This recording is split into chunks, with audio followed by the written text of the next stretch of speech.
App ಕಿ ಅದಾಲತ್ನಲ್ಲಿ senior leader Ghulam Nabi Azad ಅವರ ಮೇಲೆ ಆರೋಪ ಮಾಡಲಾಗ್ತಿರೋದು ಇವರ ಮಾತುಗಳಲ್ಲಿ ವಿರೋಧಾಭಾಸ ಇದೆ ಅಂತ. ಆಜಾದ್ ಸಾಹೇಬ್ರೆ, ನಾನು ನಿಮ್ಮ ಪುಸ್ತಕನ ಓದಿದ್ದೀನಿ. ನೀವದ್ರಲ್ಲಿ ಹೇಳೋ ಹಾಗೆ ಜನರು ಕಷ್ಟಪಡೋದಿಲ್ಲ, ರಾಹುಲ್ ಅವರು ಕಷ್ಟಪಡೋದಿಲ್ಲ, ಅವರು ಹಳ್ಳಿಗೆ ಹೋಗೋದಿಲ್ಲ, ಅವರು ಹೋಗಿದ್ದಿದ್ರೆ ಚೆನ್ನಾಗಿರ್ತಾ ಇತ್ತು. ಆದ್ರೆ ನೀವಂತೂ ನೆಹರು ಗಾಂಧಿ ಮನೆತನದವ್ರನ್ನ ಕರ್ದು ಎಲೆಕ್ಷನ್ನಲ್ಲಿ ಹೋರಾಡೋ ಹಾಗೆ ಮಾಡ್ತಿದ್ರಿ. ನೀವು ನಿಮ್ಮ ಪುಸ್ತಕದಲ್ಲಿ ಬರೆದಿದ್ದೀರಾ, 1999ನಲ್ಲಿ ಮೇನಲ್ಲಿ ಸೋನಿಯಾ ಗಾಂಧಿ ಅವರಿಗೆ ಕಾಂಗ್ರೆಸ್ನ ಮೆಂಬರ್ ಆಗೋದಿಕ್ಕೂ ಇಷ್ಟ ಇರಲಿಲ್ಲ. 6 ತಿಂಗಳು ಸಮಯಾವಕಾಶ ಬೇಕು ಅಂತಿದ್ರು. ಆದ್ರೆ ನೀವೇ ಆಕೆಗೆ ಒತ್ತಾಯ ಮಾಡಿ ಮೆಂಬರ್ ಆಗೋಹಾಗೆ ಮಾಡಿದ್ರಿ. ನೋಡಿ, ಎಲ್ಲ ಪರಿಸ್ಥಿತಿನಲ್ಲೂ ಒಬ್ರಲ್ಲ ಒಬ್ರಿಂದ ಉಪಯೋಗ ಆಗೇ ಆಗತ್ತೆ. ಮತ್ತೆ ಎಲ್ಲ ವ್ಯಕ್ತಿಗಳು ಎಲ್ಲ ಕಾಲದಲ್ಲೂ ಉಪಯೋಗಕ್ಕೂ ಬರೋದಿಲ್ಲ, ಅದು ಸತ್ಯನೇ. ಅಂದ್ರೆ ಎಲ್ರಿಗಿಂತ ಮೊದಲು ಸೋನಿಯಾ ಗಾಂಧಿನ, ಎಲ್ಲರಿಗಿಂತ ಮೊದಲು ನಾನೇ ರಾಜೀವ್ ಗಾಂಧಿ ಬಗ್ಗೆನೂ ಇಂದಿರಾ ಗಾಂಧಿ ಅವ್ರ ಜೊತೆಗೆ ನಾವು ಚರ್ಚೆ ಮಾಡಿದ್ವಿ, ಅವ್ರನ್ನ ರಾಜಕೀಯಕ್ಕೆ ಕರ್ಕೊಂಬರೋದಕ್ಕೆ. ಕೋಇನ್ಸಿಡೆನ್ಸ್ ಏನು ಅಂತಂದ್ರೆ, ಅವರ ಮಿಸ್ಸಸ್ನ ಕರ್ಕೊಂಡು ಬರೋದು ನಮ್ಮ ಟೈಮಲ್ಲೇ ಶುರುವಾಯಿತು. ಯಾಕೆಂದರೆ ಕೇಸರಿಜಿಯವರ ಟೈಮಲ್ಲಿ 98ರ ಎಲೆಕ್ಷನ್ ನಡೆದಾಗ ನಾನು ಇವ್ರಿಗೆ ಹೇಳಿದೆ, ನೋಡಮ್ಮ, ಈಗ ಕ್ಯಾಂಪೇನ್ ಮಾಡೋದಕ್ಕೆ ಅಂದ್ರೆ ಬಡಪಾಯಿ ಕೇಸರಿಜಿಯವರ ಕೈಲಿ ಆಗೋದಿಲ್ಲ. ನಾನ್ ಕೇಳ್ಪಟ್ಟೆ ಅವರು ಕ್ಯಾಂಪೇನ್ ಮಾಡೋದಕ್ಕೆ ಬಿಡ್ಲಿಲ್ಲ ಅಂತ. ಇಲ್ಲ. ಮತ್ತೆ ಅದೇ ಎಲೆಕ್ಷನ್ ಸೋನಿಯಾ ಅವರನ್ನ ಪ್ರೊಜೆಕ್ಟ್ ಮಾಡಿಲ್ಲ. ಅವರು ಕ್ಯಾಂಪೇನ್ ಕಮಿಟಿ ಚೇರ್ಮನ್ ಆಗಿದ್ರು, ನಾನು ಕನ್ವೀನರ್ ಆಗಿದ್ದೆ. ಆಮೇಲೆ chairman by virtue of president ಆಗಿದ್ರು. ಆದ್ರೆ ಪಾಪ ತುಂಬಾ ಸಾಧಾರಣ, ಅಂತ ಒಳ್ಳೆ ಸ್ಪೀಕರ್ ಕೂಡ ಆಗಿರಲಿಲ್ಲ ಅವರು ಜಾಸ್ತಿ ಎಲ್ಲೂ ಓಡಾಡ್ತಾ ಇರಲಿಲ್ಲ, ವಯಸ್ಸಾಗಿತ್ತು. ಅದಕ್ಕೆ ನಾನು ಅವ್ರಿಗೆ ಹೇಳಿದೆ, ನೋಡಿ ಸ್ವಾಮಿ, ಒಂದು ವೇಳೆ ಸೋನಿಯಾಜಿ ಅವರಿಂದ ಪ್ರಚಾರ ಮಾಡಿಸಿದ್ರೆ ತಪ್ಪೇನಿದೆ ಅಂತ ಹೇಳಿದೆ. ಅದಕ್ಕೆ ಅವರಂದ್ರು, ನೋಡಪ್ಪ, ನನಗಂತೂ ಅಷ್ಟೊಂದು ಪರಿಚಯ ಇಲ್ಲ, ನಿನಗೆ ಚೆನ್ನಾಗಿ ಪರಿಚಯ ಇದೆಯಲ್ಲ, ಒಪ್ಸು ಅಂತಂದ್ರು. ನಾನು ಹೋದೆ, 2-3 ದಿವಸದಲ್ಲಿ ಒಪ್ಪಿಸ್ದೆ. ಅವರು ಪ್ರಚಾರ ಮಾಡಿದ್ರು. ಅದ್ರ ಡೀಟೇಲ್ಸ್ ಬೇಕು ಅಂದ್ರೆ ಬುಕ್ ಓದಬೇಕಾಗತ್ತೆ ನೀವು. ಒಂದಷ್ಟು ತಿಂಗಳಾದ ಮೇಲೆ ನಾವು ಸೋತು ಹೋದ್ವಿ. 98ರ ಎಲೆಕ್ಷನಲ್ಲಿ ತುಂಬಾ ಕೆಟ್ಟದಾಗ ಸೋತ್ವಿ. ನಾವ್ ಅನ್ಕೊಂಡ್ವಿ, ಅಲ್ಲ, ಈಗ ಲೀಡರು, ಅದಕ್ಕೆ ಕಾರಣನೂ ಇತ್ತು. ನಮ್ಮ ಸುಮಾರು ಲೀಡರ್ಸು ಅಧ್ಯಕ್ಷರಾಗಬೇಕು ಅಂತ ಅನ್ಕೋತಾ ಇದ್ರು. ನಾವೇನ್ ಅನ್ಕೊಂಡ್ವಿ ಅಂತಂದ್ರೆ, ಸಕ್ಸೆಷನ್ಗೋಸ್ಕರ ಮೊಗ್ಲೂರ್ ಥರ ಯುದ್ಧ ಆಗೋಗುತ್ತೆ ಅಂತ. ಅದಕ್ಕೆ ಈ ಯುದ್ಧನ ತಪ್ಸೋ ಕಾರಣಕ್ಕೋಸ್ಕರ ಸೋನಿಯಾ ಗಾಂಧಿನ ತಗೊಂಬನ್ನಿ ಅಂತ ಅಂದೆ. ಅವ್ರನ್ನ ಯಾರು ಒಪ್ಸಕ್ಕೆ ಅಂತ ಹೋಗಿದ್ರೋ ಅವ್ರ ಕೈಲಿ ಒಪ್ಸೋದಕ್ಕಾಗ್ಲಿಲ್ಲ, ಅವ್ರು ಒಪ್ಲಿಲ್ಲ. ಯಾಕೆ ಒಪ್ಕೋತಾ ಇಲ್ಲ, 6 ತಿಂಗಳು ಟೈಮ್ ಕೊಡಿ ಅಂತ ಕೇಳ್ತಿದ್ದಾರೆ ಅಂದ್ರು. ಅದಕ್ಕೆ ನಾನು ಈಗಲೇ ನಿರ್ಣಯ ಮಾಡ್ತೀನಿ ಬಿಡಿ ಅಂತಂದೆ. ಆಗ ನಾನು ಮೇಡಮ್ನ ಕೇಳಿದೆ, ನಿಮಗೆ ಬರೋದಕ್ಕೆ ಇಷ್ಟ ಇದೆಯಾ? ಅವರಂದ್ರು, ನಂಗೆ 6 ತಿಂಗಳು ಟೈಮ್ ಕೊಡಿ ಅಂತ. ಮೇಡಮ್, ನಾನು ನಿಮಗೊಂದು ಪ್ರಶ್ನೆ ಕೇಳ್ತೀನಿ, ಅದಕ್ಕೆ ಉತ್ತರ ಕೊಡಿ ಸಾಕು ಅಂದೆ. ನಿಮಗೆ ರಾಜಕೀಯಕ್ಕೆ ಬರೋದಕ್ಕೆ ಇಷ್ಟ ಇದೆಯೋ ಇಲ್ವೋ ಅಷ್ಟನ್ನ ಹೇಳಿ ಅಂದೆ. ಅವ್ರೇನಂದ್ರು ಅಂದ್ರೆ ಸೋನಿಯಾ ಗಾಂಧಿ ಅವರು ಹೇಳಿದ್ರು, ಬರೋದಕ್ಕೆ ಇಷ್ಟ ಇದೆ, ಆದ್ರೆ 6 ತಿಂಗಳಾದ ಮೇಲೆ. ನಾನು ಹೇಳಿದೆ, ನೋಡಿಮ್ಮ, ಐ ಆಮ್ ಸಾರಿ, ರಾಜಕೀಯ ನಡೆಯೋದು ನೌ ಆರ್ ನೆವರ್. ನಮಗೆ ಪ್ರೆಸಿಡೆಂಟ್ ಅವಶ್ಯಕತೆ ಇರೋದು ಇವತ್ತು. ನಮ್ಮಲ್ಲಿ ಇವತ್ತು ವ್ಯಾಕ್ಯೂಮ್ ಇದೆ, ಆ ವ್ಯಾಕ್ಯೂಮ್ನ ಇವತ್ತು ಫಿಲ್ ಮಾಡಬೇಕು. ಜಗಳ ನಡೀತಾ ಇದೆ, ನಾವಿವತ್ತೇ ಪ್ರೆಸಿಡೆಂಟ್ನ ಆರಿಸ್ಬೇಕು. 6 ತಿಂಗಳು ಪ್ರೆಸಿಡೆಂಟ್ ಇಲ್ದೆ ಇರೋಕ್ ಸಾಧ್ಯನೇ ಇಲ್ಲ.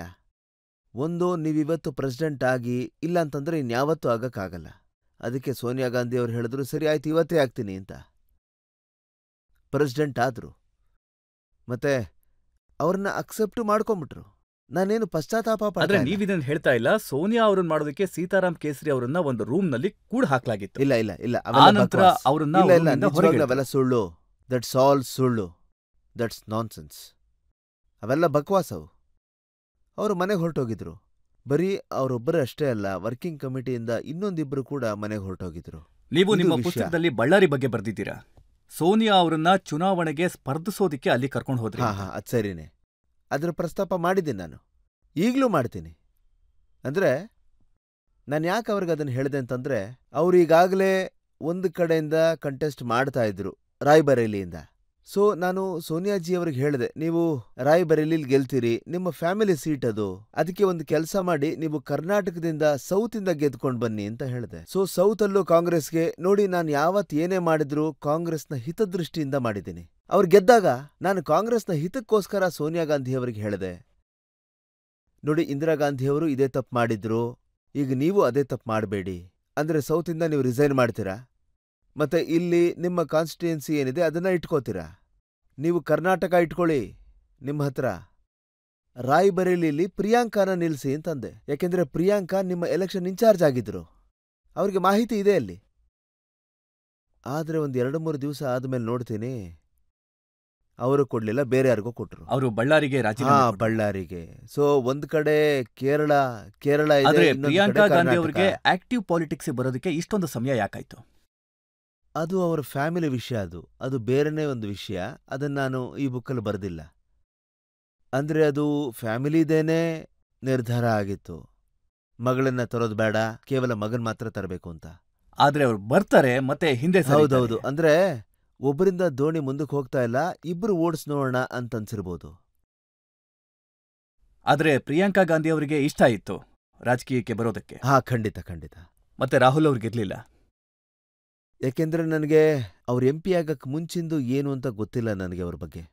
ಯಾಕೆಂದ್ರೆ ರಾಹುಲ್ ಮತ್ತೆ ಪ್ರಿಯಾಂಕಾದೇನು ಅಂತಂದ್ರೆ, ಹಿಂದೆ ರಾಜೀವ್ ಜಿ ಮತ್ತೆ ನಾನು, ಆಗ ರಾಜೀವ್ ಜಿ ಪ್ರೈಮ್ ಮಿನಿಸ್ಟರ್ ಆಗಿದ್ರು, ನಾನು ಜನರಲ್ ಸೆಕ್ರೆಟರಿ ಆಗಿದ್ದೆ. ಒಂದೊಂದ್ಸಲ 2 ಗಂಟೆವರೆಗೂ ಕೂತಿರ್ತಾ ಇದ್ವಿ, ಡಿನ್ನರು ಮಾಡಿದೆ. ಅವರು ಒಳಗಡೆ ಹೋಗ್ತಾ ಇದ್ರು, ಆಮೇಲೆ ಅಲ್ಲಿಂದ ಟೇಬಲ್ ಮೇಲೆ ಉಳಿದಿರೋ ಊಟ ಏನಿದೆ ಅದನ್ನ ತಂದಿಡ್ತಾ ಇದ್ರು. ಎಲ್ರೂ ಮಲಗ್ಬಿಟ್ರ ಅಂತ ಕೇಳ್ತಾ ಇದ್ದೆ. ಇಲ್ಲ, ಮಗಳು ನನಗೋಸ್ಕರ ಕಾಯ್ತಾ ಇದ್ದಾಳೆ ಅಂತ ಹೇಳ್ತಾ ಇದ್ರು. ಇದ್ರ ಅರ್ಥ ಏನು ಅಂತಂದ್ರೆ, ಆಗಿನ ಕಾಲದಿಂದ ಅವ್ರು ನೋಡ್ತಾನೆ ಬಂದಿದ್ದಾರೆ ಇದು ತುಂಬಾ ಕಷ್ಟವಾದ ಕೆಲಸ ಅಂತ. 2 ಗಂಟೆವರೆಗೂ ಇದ್ದಿರ್ಬೇಕು. ಇನ್ನು ಚಿಕ್ಕ ಹುಡುಗಿ ಬಂದು ಹೋಗಿ ಮಾಡ್ತಾ ಇದ್ಲು. ಏನಿಷ್ಟು ಲೇಟ್ ಆದ್ರೂ ಕೆಲಸ ಮಾಡ್ತಿದಾರಲ್ಲ ಅಂತ ನೋಡೋದಕ್ಕೆ. ನಾನಾಗ ಆ ಹುಡುಗಿಲೊಂದು ಆಟಿಟ್ಯೂಡ್ ನೋಡಿದೆ.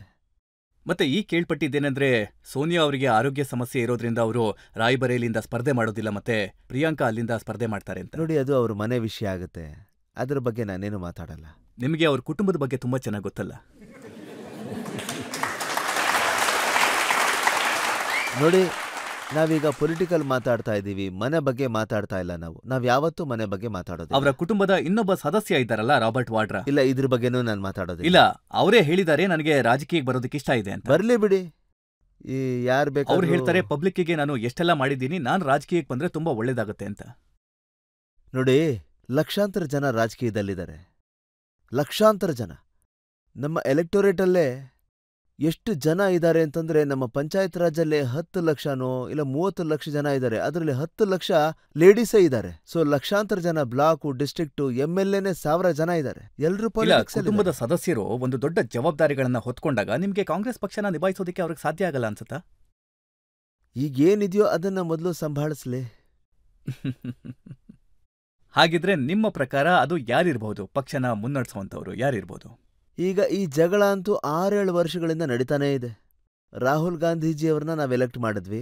ಸೋನಿಯಾ ಗಾಂಧಿಯವರು ಬಯಸಿದ್ರು, ಅವ್ರನ್ನ ವೈಸ್ ಪ್ರೆಸಿಡೆಂಟ್ ಮಾಡಿದ್ರು. ಅದಾದ್ಮೇಲೆ ಅವ್ರನ್ನ ಪ್ರೆಸಿಡೆಂಟ್ ಕೂಡ ಮಾಡಿದ್ರು. ನಾವು ಅವ್ರನ್ನ ಪ್ರೆಸಿಡೆಂಟ್ ಮಾಡೋದಕ್ಕೆ ಸಪೋರ್ಟ್ ಮಾಡಿದ್ವಿ. ಆದ್ರೆ ಅರ್ಧ ದಾರಿಲೇ ರಿಸೈನ್ ಮಾಡಿಬಿಟ್ರು.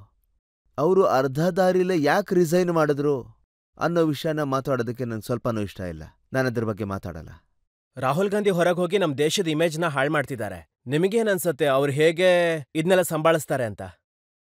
ನೋಡಿ, ಹಿಂದೆ ನಾವು ಯೂನಿಯನ್ ಮಿನಿಸ್ಟರ್ ಆಗಿದ್ದಾಗ 31-32 ವರ್ಷ ವಯಸ್ಸಾಗ ನನಗಾಗ ಒಂದು ಮಾತನ್ನ ಹೇಳ್ಕೊಟ್ಟಿದ್ರು. ವಿದೇಶಕ್ಕೆ ಹೋದಾಗ ನಮ್ಮ ದೇಶದ ಬಗ್ಗೆ ಕೆಟ್ಟ ಮಾತಾಡಬಾರದು, ದೇಶದ ಜನಗಳ ಬಗ್ಗೆ ಕೆಟ್ಟ ಮಾತಾಡಬಾರದು,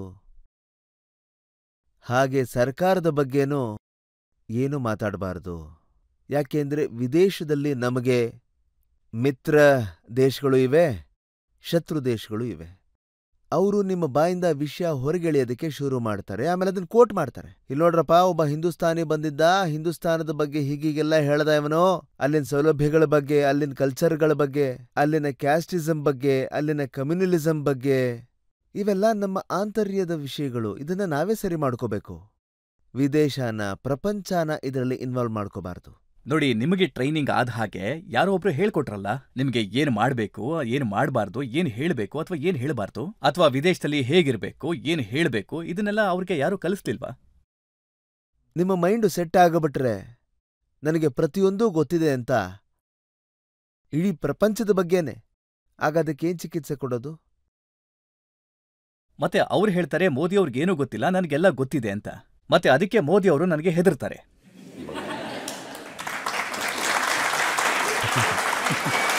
ಅಲ್ಲ, ಈಗ ಅವರಿಬ್ಬರಿಗೆ ಗೊತ್ತು ಯಾರ್ಯಾರಿಗೆ ಹೆದರ್ತಾರೆ.